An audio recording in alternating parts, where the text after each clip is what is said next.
কেন গয়াতে আজও তুলসী গাছ জন্মায় না? ত্রেতা যুগে শ্রী রামচন্দ্র এবং মাতা সীতা হলেন ভগবান বিষ্ণু এবং মা লক্ষ্মীর অবতার। তাঁরা রাজা দশরথের মৃত্যুর পর দশরথের পিণ্ডদানের জন্য বিহারে অবস্থিত বুদ্ধগয়ায় গিয়েছিলেন।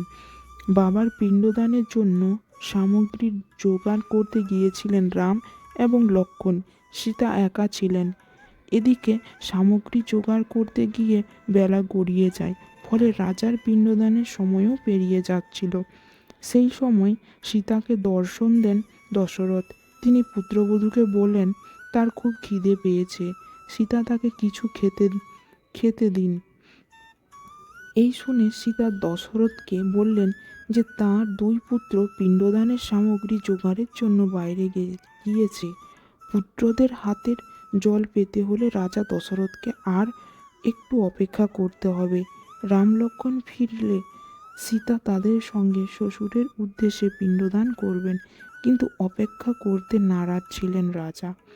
তিনি তখন সীতাকে আদেশ দিলেন ফাল্গু নদীর তীরে থাকা বালি দিয়েই তার পিণ্ডদান করতে। বাধ্য হয়ে সীতা তাই করলেন। বালি দিয়ে পিণ্ডদান হলো সমস্ত নিয়মকানুন মেনে। এদিকে তখনও রাম লক্ষ্মণ আসেননি। দশরথকে সীতা পিণ্ডা দিয়েছেন তা দেখেছিলেন বটগাছ, ফাল্গুনী নদী, একটি গরু, কাক, একটি তুলসী গাছ এবং একজন ব্রাহ্মণ। রাম লক্ষ্মণ ফিরে আসার পর সীতা তাদের সব বললেন, এমনকি 6 জনকে যে সেই পিণ্ডদানের সাক্ষী ছিলেন তাও বললেন। সাক্ষীদের জিজ্ঞাসা করা হলো ফাল্গু নদী, গরু, তুলসী গাছ, কাক ও ব্রাহ্মণ জানালো সীতা মোটেই পিণ্ডদান করেননি। শুধু বটগাছ জানালো যে সে দেখেছে মা সীতা নিয়ম মেনে রাজা দশরথকে পিণ্ডদান করেছেন। বাধ্য হয়ে দশরথ নিজে উপস্থিত হয়ে জানালেন সীতা সমস্ত বিধি পালন করে তার পিণ্ডদান করেছেন। এবার ক্ষুব্ধ সীতা ফাল্গু নদী, গরু, কাক, তুলসী গাছ এবং ব্রাহ্মণকে অভিশাপ দিলেন। ফাল্গু নদীকে অভিশপ্ত করা হয়েছিল যে এটি কেবল নামেই নদী থাকবে, এতে কোনো জল থাকবে না, এমনকি বর্ষাকালেও খরা থাকবে। এই কারণে আজও গয়াতে ফাল্গু নদী শুকনো।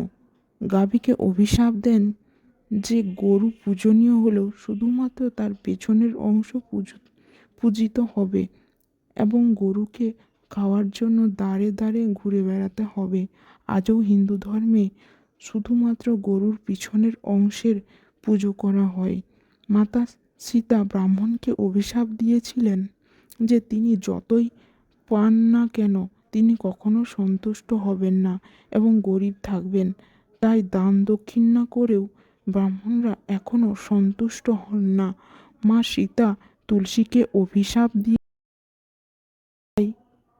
আজও গয়া ধামের মাটিতে তুলসী জন্মায় না, এটা আজ পর্যন্ত সত্য। এবং কাক সবসময় মারামারি করে খাবার খাবে, তাই আজও কাক একা খাবার খায়। বন্ধুরা, ভালো লাগলে প্লিজ লাইক, শেয়ার, সাবস্ক্রাইব করে দেবেন। অবশ্যই পাশে থাকবেন। ধন্যবাদ।